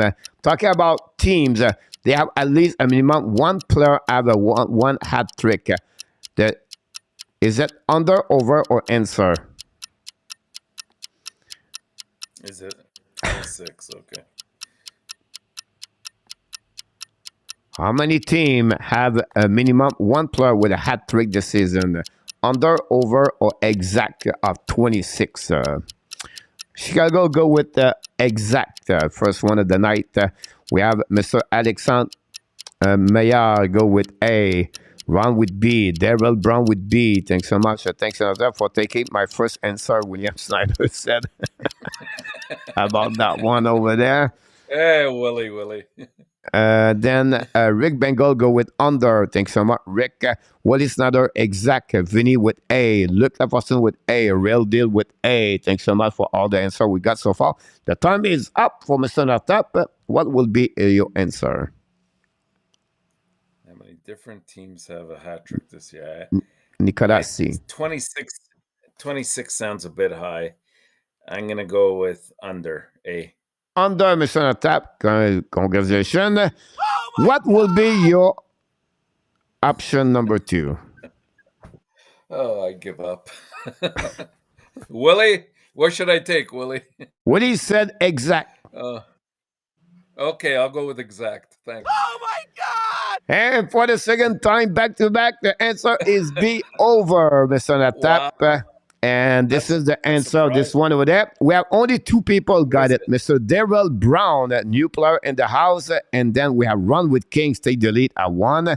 And then Nicolas got C and Randy Walkman got C. Both of you are out on this one. Question number 3, RG said C2. What is it, Coach? Is it 27 or higher? 27. Yeah, wow. That's amazing. Did you see? I just realized I did not give you an answer right away, Mr. Natap, because the next question. The next question, which did not have a hat trick this season, Mr. Natap? The Montreal Canadiens, the Vancouver Canucks, the Rangers, the Panthers, or the Predators. One of them did not have any player have a hat trick this year.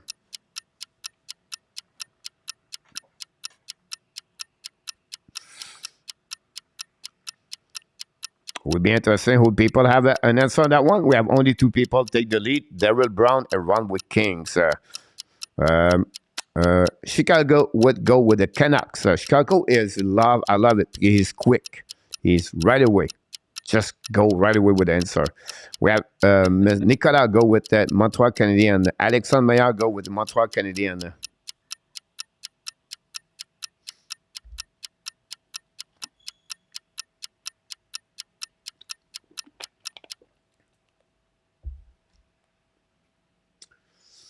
We have Luc Lafortune beat the Canucks. Willie Snyder go with A, the Montreal Canadiens. Ron Weekend go with D, the Panthers. We have Randy Walkman go with A, Mr. Natap. Daryl go with D. Real Deal go with C. So we have everybody have an answer, A, B, C, D, E. Mr. Natap, the time is up for you. Let's see what we got for you, Mr. Natap. Yeah, I don't think it's A or E. I'm pretty sure about that. I'm gonna go, and actually the Predators. I'm gonna go with. Let's go with D, the Panthers. D, the Panthers is given. Oh my God! What will be your second option, Mr. Natap? Willie? Willie, I think Willie said A, the Montreal Canadiens. I don't think so. I think there was. I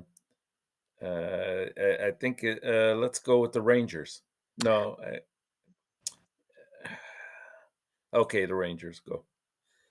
You nailed it, Mr. Natap. The answer is the Rangers at 0 at Trick. You did a good job about that one over there. Real Deal and RJ got an answer that one. I'm sorry again? I'm 0 for 3. I'm 0 for 3. What good job have I done? I think, is it not Cole Caulfield ever had Trick, Mr. Natap? Yeah, I believe so, yeah. I think so too. I did not remember exactly, but which one? Could have actually been Dvorak. Sorry again? It could have been Dvorak too, if I'm not mistaken. I think it's Dvorak. Yeah, I think you're right. Anyhow, yeah. Number 4 question, under, over, exact, easy. What is the record for the most shot and the net on the net by a player at his first game as a rookie, Mr. Natap? The number is 9. Under, exact, or over?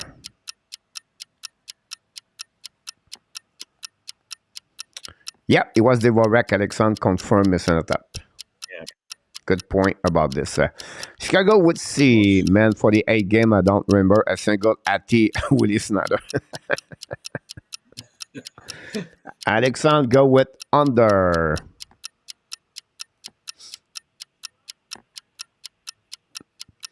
We have Ron with King with B, RJ with A, Vinny with A, Daryl with C.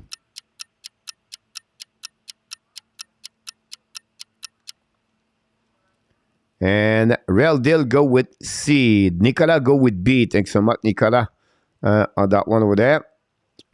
We have look at this year. Yes, this year. Well, it's not this season. It's a record for the most shot in the NHL.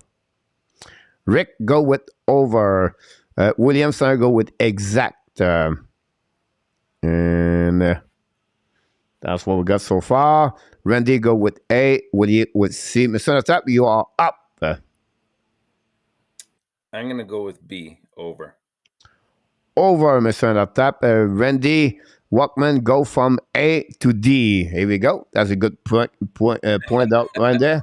And Mr. Natap, you said over, right? Yes.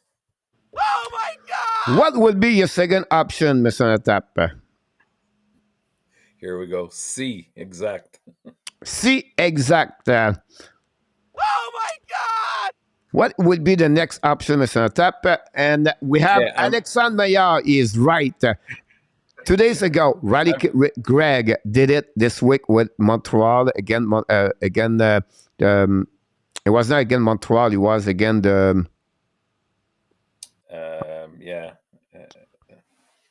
Islanders 2-1. Oh, Islanders, right? Right. He hit 8 times, so the absolute it was below under Mr. Natap. RG take the lead at 2 is the only one. Alexandre Meilleur, Vinny, and Randy Walkman got it about that one over there. So it was under Mr. Natap. Last question of the night, Mr. Natap. Are you ready? Yeah, the quicker the better, because I'm embarrassed here tonight. By the way, it was A. That was my third pick. Perfect, maybe. How many lost so far in NHL at home team? 294, Mr. Natap. All the, not including tonight, by the way. It was before tonight. Home team lost 294 games so far. Under, over, or exact?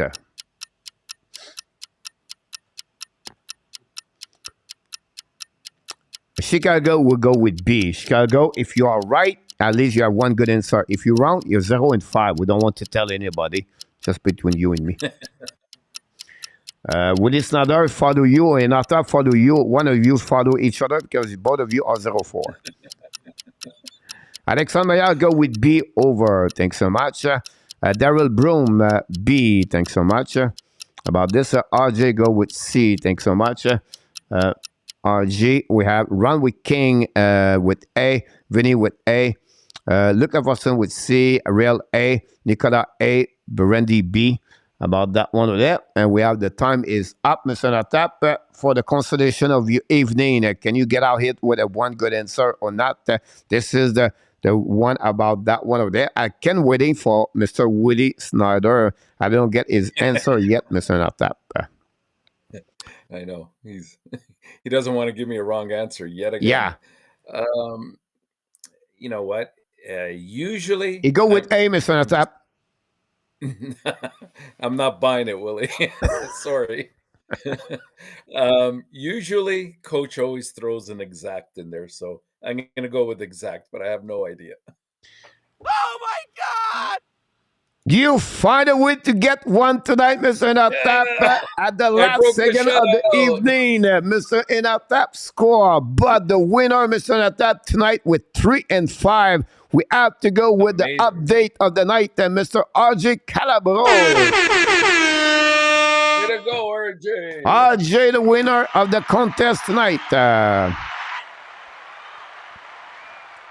Wow, RJ nailed it, Mr. Natap, tonight. Congratulations about this one over there. Chicago 05, don't worry. 05 like Willie Snyder. We don't want to tell him. But Luc Lafortune scored, Mr. Natap, at the last second like you. So congratulations about this one over there. And great night, Mr. Natap. We did it in 2 hours, but I think it's fun talking about Montreal Canadiens. We're going to repeat Sunday night, Mr. Natap. If you are here, that's great. If not, it's all good. We're going to talk about Montreal Canadiens, talk about what's going on the weekend. And I will try to do the game Toronto Sunday at 5 o'clock p.m. We have a really light show next week, Mr. Natap. Not many games per night. So we're going to take advantage for a warm-up show talking about something around the league. And we invite everybody, Mr. Natap. Don't forget Sunday morning, the Ab Branch Your Sunday Rendezvous with Mr. Marco Larabie, where Marco is right now all the map with the real estate right now. He's really busy, but we just want to remind him we miss him a lot for sure. What a great week, Mr. Natap. Always a pleasure having you aboard. Whatever with the show you show up, you always bring knowledge and great so much great asset inside of this organization of the Hockey Nation Live show. Not in the French Quizzy tonight, but that's okay. One step at a time, Mr. Natap. But before we leave, we want to remind everybody, you are awesome. You are amazing. You are the best. And remember, you have greatness inside of you. What a week at the Hockey Nation Live show, ladies and gentlemen. Thanks so much, all the people in the chat tonight. You make the channel so much better. Without you will be not the same. Mr. Natap, another great week. Thanks so much for your greatness again. We wish everybody an amazing, great weekend. Moderator, the Hockey Nation Live show, thanks so much. You are with us tonight. And don't forget, a lot of game tomorrow night. Montreal hosts Montreal and Ottawa. We're going to do the play-by-play 7 o'clock.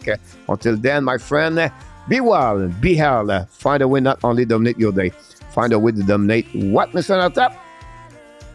You're 2023. Oh, by the way, Mr. Natap, I got my visa until April 2024, stuck in Thailand, Mr. Natap. Stuck okay. In Thailand. Have an amazing great weekend, Mr. Natap. Beautiful weather. Have a great weekend, everyone. Take Thank you very much. Here we go.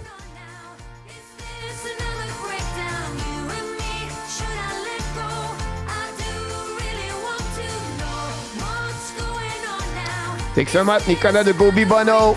Bon nuit, mon âme. Chicago. Thanks so much. Willie Snyder. Luc Lafortune. Salut, mon âme. Merci, Luc, d'être avec nous ce soir. Toujours un plaisir avoir toi avec nous ce soir. Rennie James. Thanks so much. Randy Walkman. Daryl Bloom. One with Kings. Real Deal. RJ Calabro. Alexandre Meilleur. Vinny. Randy.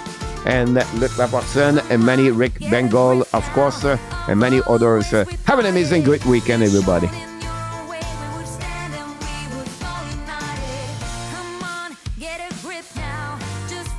What you started.